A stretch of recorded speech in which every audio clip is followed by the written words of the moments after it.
And the four major candidates in the running for South Korea's March 9th presidential election on Monday evening took part in their third televised debate, and the first hosted by the state election watchdog. They traded verbal barbs over each other's economic policies in the post-pandemic era. They also didn't pull any punches when it came to attacking each other over various corruption allegations. Hyo-sun tells us more. During Monday evening's televised debate, South Korea's four major presidential candidates clashed over economic policies in the pandemic era.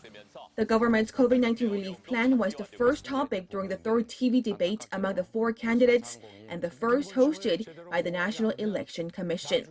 Ruling party presidential candidate Lee Jae-myung and his main opposition party rival Yoon Suk-yeol agreed that swift compensation is needed for those hit hardest by the pandemic.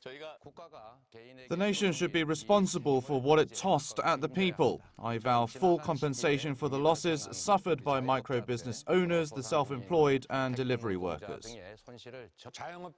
Because the losses have been inflicted upon the self-employed and micro-business owners by state policies, they need to be swiftly compensated in accordance with the Constitution.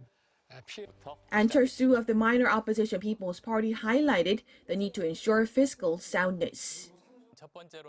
Firstly, we need to move away from populist policies like disaster relief for all and focus on those who have suffered damages. Shim Sang-jung of the minor Progressive Justice Party called for new social rules while criticizing the two major parties for blaming each other. Just as President Roosevelt overcame the Great Depression, overcoming a disaster requires new social rules. Lee and Yoon frequently traded verbal barbs during the debate, wrangling over corruption allegations involving their former aides and family members. On the direction of the next government's economic policies, Lee said he will focus on tackling unfairness to drive growth, which was criticized by his opponents for its lack of practicality.